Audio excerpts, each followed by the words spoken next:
it's easy to understand that shit, you know, like if you work hard, you get the money. If you don't work and just sitting, chilling, you're never gonna get the title, you know. Coach all the time said like, hard work, easy money, you know.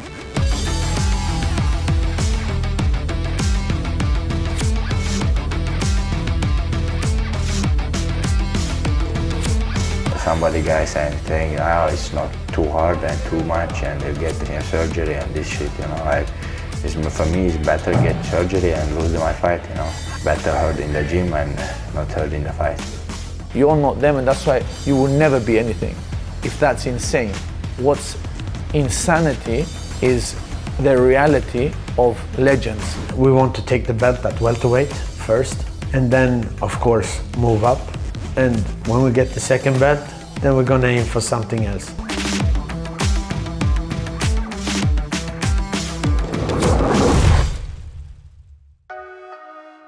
Khamzat, I discovered the first day he came to All Stars. I heard arguments. I was on upstairs and I heard some people screaming, and I came down and I saw Khamzat. He got into an altercation with two guys from the group. He misjudged. He thought it was grappling, but the guy kicked him and he didn't like it, so it almost ended up in a fight. But he listened, and I asked him who he was, and he presented himself. He says, I'm a wrestler. I said, have you done MMA? No. And he said he wants to become an MMA fighter, and he was ready to sacrifice everything. And I told Andreas, I said, this guy, he seems to have something special, like you can see on some people. And he just stayed here. He said, okay, I'm not going back. I said, if you want to become a fighter, then you're gonna stay here. He said, I'm gonna stay here. And he didn't go home for 2 years. He stayed in the room, in the gym, trained every day, like a madman, like an obsessed madman. Trained every day, got him some amateur fights. He beat really good amateurs. He beat the world champion, the European champion, the Swedish champion, and then after that we couldn't get any more amateur fights. We put him to pro. He beat two guys as a pro, and then Brave signed him. And everything from there just went up. He started beating really good guys at Brave. And then the UFC signed him, and the rest is history. There's this guy, Khamzat, which everybody says it doesn't make sense how much he trains. Have you ever seen anything like him? And well, how do you explain this drive that he has? According to the normal person, it doesn't make sense. According to the people that are nothing, it doesn't make sense. According to somebody that like wants to act as if he knows something about something, it doesn't make sense. But when you see Kobe Bryant, and when you see Michael Jordan, and when you see like Mayweather and all these guys, it makes sense to them because they do it. They have the same work ethic. It's insane, but you're not them. And that's why it's insane to you. You know, you're not them, and that's why you will never be anything, if that's insane. What's insanity is the reality of legends. You know, insanity is only insane to the people that never become anything. You know, so with that said, is that I don't listen to people talking, because how he works has got him to where he is. Where everyone like the people that say that he trains insane, you know, they switch on the TV and they watch him fight, yeah. And that method that he has of training, that we have of training that I put forth, that method, you know, is what gets you to switch your TV on and watch him fight.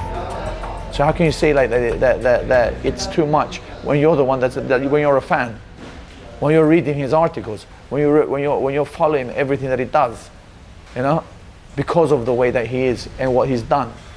That's where it got him, you know. So Like opinions are like assholes. Everyone's got one of them, you know. Everyone's got one, you know. So I don't listen to that shit. Like you stick to what you're doing, and we stick to what we're doing, you know. It's easy to understand that shit, you know, like if you work hard, you get the money. If you don't work and just sitting and chilling, you're never gonna get the title, you know, and the money as well. And you work hard, our coach all the time said like, hard work, easy money, you know.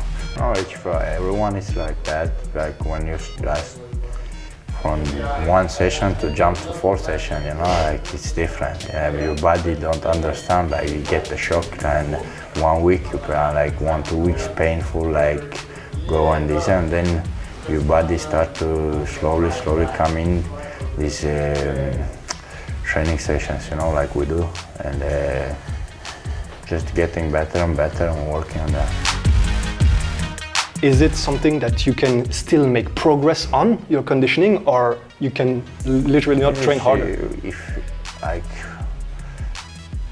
people don't have limits, you know, like human conditioner or your striking and everything, you can learn everything, you can make your conditioners better, and you can be like one of the best conditioners in the UFC, you know.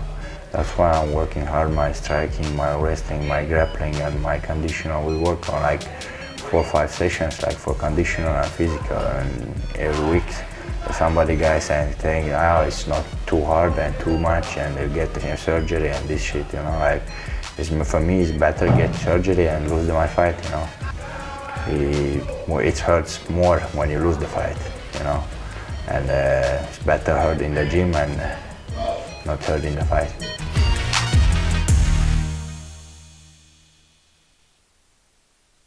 My philosophy is that repetition is the master of success, because the more you repeat, the more you perfect.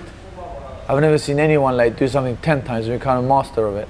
But what do they say? Like to master something, you need 10,000 hours. We've all read that book, haven't we? What happens if you do it for 11,000 hours, 12,000 hours? So, like this thing that people say, like that quality over quantity, is not really like, if you break it down, if you really go into the core of everything, you break it down, like it's not true. I've never seen anyone that does like 10 hours and becomes as good as a guy that does 10,000 hours, you know? So then that means that quantity is better than quality. If you have like a fucking fantastic 10 hours, 100 hours, like an amazing 100 hours, you're still not going to be as good as the guy that like has 10,000 hours, you know. So a guy that like works his jab for like he throws like 1,000 jabs, and a guy that throws like a million jabs.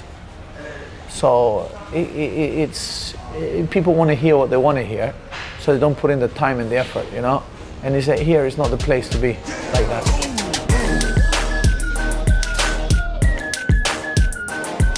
I think it's the obsession of he wants a belt so bad, and he's doing it at all costs.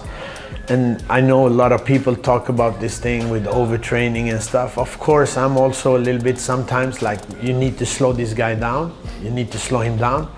But in his mind, if he don't train like that, he's not training enough. So, and I know that the coaches say, like, if you want to be extraordinary, you have to do extraordinary things. And I don't think that Floyd Mayweather trained like a normal human being. I don't think that Khabib trained like a normal human being, all the great ones. So that's what I think you need to do to become legendary. And that's his goal. So of course, then he's gonna do what he needs to do.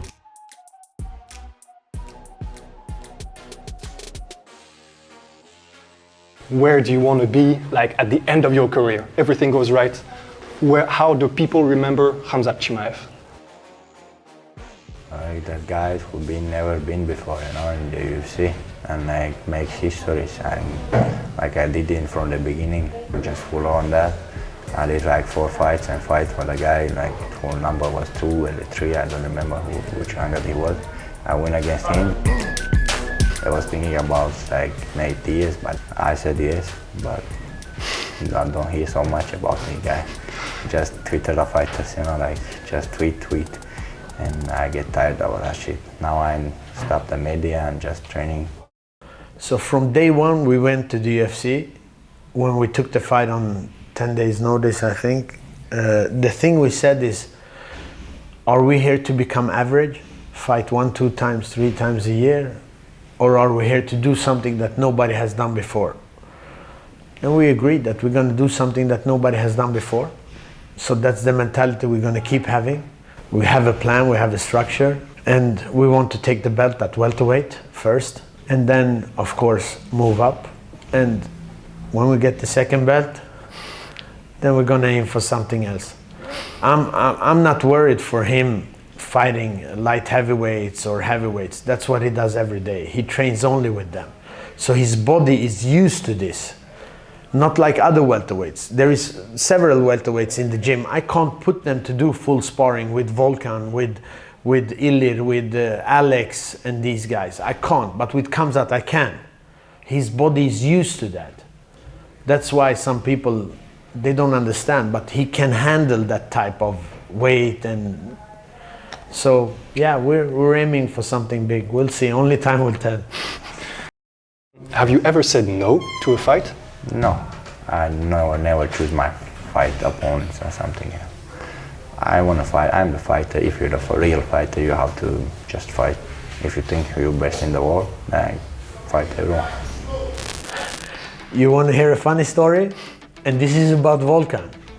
When he was going to fight Ilir, I think Khamzat back then, I don't know if he was just 4-0 or 4 or 5 fights into his career or something. And but at that time, Khamzat walked around at like 84 kilos, something like 84 kilos. So when Ilir jumped off, we had, we proposed actually, we wanted him to go in and to replace Ilir. But I know that you need to weigh at least like 91, 92 to let them fight you. So we were planning on drinking like 8 liters of water so he could make the weight. And he was supposed to fight. But then we talked with his brother and stuff. He really wanted the fight. But we talked with the Sheikh. He was under contract with Brave back then, so we couldn't get it done. So that was a funny story. And now they're training partners, so it's good, all good. Everything works out for a reason. So yes, we're insane.